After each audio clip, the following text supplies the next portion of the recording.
Okay, welcome. Today, we're cracking open an old investigative file, one that, well, it just defies belief. This is a story from a time when an entire city's survival didn't depend on locks or weapons, but on music. This is the absolutely chilling tale of the Axeman of New Orleans. It sounds like a ridiculous question, right? But for the people of New Orleans back in 1919, this was a very, very real question. Life and death stuff. So let's dive into this incredible story. So let's set the scene. Our story begins in New Orleans, a city famous for its vibrant life, its joy, and, of course, its music.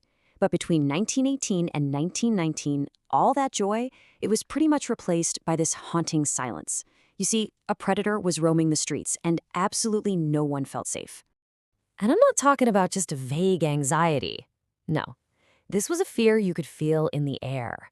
People were staying up all night, guarding their own homes with whatever they could get their hands on, just listening for any sound that was out of place. The city that never slept was now being kept awake by pure, unadulterated terror. It didn't take long for the killer to get a nickname, and it was a chilling one, the Axeman. And that name came from his consistent, brutal, and deeply personal method of attack. It was a signature that turned him into a citywide nightmare. His method was just terrifyingly clinical and so invasive. See, he didn't bring his own weapon. What he would do is break into a home, find an axe that belonged to the family, and then use it on them. I mean, just think about the psychological horror of that. He's turning their own household tools, their own sanctuary, into an instrument of death. And the police? Well, they had nothing. Absolutely nothing. It was like they were chasing a ghost. The Axeman would just appear, commit his horrific act, and then poof, vanish without a trace. No clues, no witnesses, no motive you could figure out. All he left behind was a trail of terror. So, with the investigation completely stalled, the biggest break in the case came from the most terrifying source you could possibly imagine, the killer himself. He wasn't content to just stay in the shadows. He actually wanted to speak. Now, the attacks had been terrorizing the city for months, but on March 13th, 1919, everything changed. That was the day a letter showed up at the city's newspapers, and it turned a police manhunt into a public spectacle that sent a shiver down the spine of every single person living there. The person who wrote this letter made this shocking, supernatural claim. He said he wasn't a man at all. He said he was a demon, a spirit from hell itself, sent to Earth to do, well, whatever it is he was doing. Whether it was just a madman's rant or something more, the city really had no choice but to listen. The letter also had a challenge in it, an ultimatum. The Axeman announced he was going to strike again on the following Tuesday night. But he offered this bizarre condition for survival. He claimed to be a huge lover of jazz music, and he promised he would spare anyone in a home where a jazz band was playing.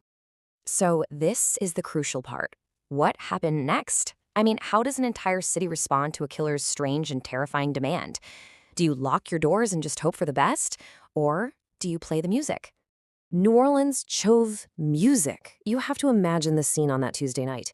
The entire city was just drowned in this surreal mix of melody and fear. Every public hall was packed. People who didn't own a gramophone were huddled in their neighbors' houses. They played music as if their lives depended on it, because they truly believed they did. And the result? Get this. 0. Not a single attack was reported that night. The Axeman, true to his word, did not strike. The citywide concert, born out of pure terror, had somehow worked. It's such a profound and strange thought, isn't it? An entire community, acting together based on the instructions of a killer, saved itself. They literally fought back against the darkness with sound. But hold on, the story doesn't end there. In fact, this is where the mystery really deepens. It's what cements the Axeman's legacy as more than just a serial killer. It makes him a legendary figure in American crime history. After that incredible night of music and fear, the Axeman was gone. He disappeared just as suddenly and mysteriously as he had arrived.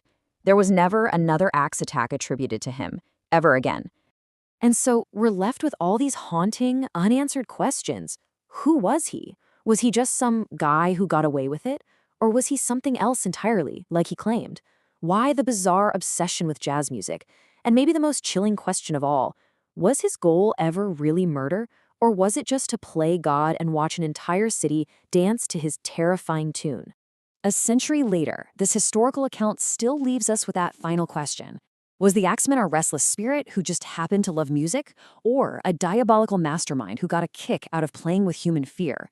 It's a secret that remains buried in the heart of New Orleans, a dark melody in the city's rich history.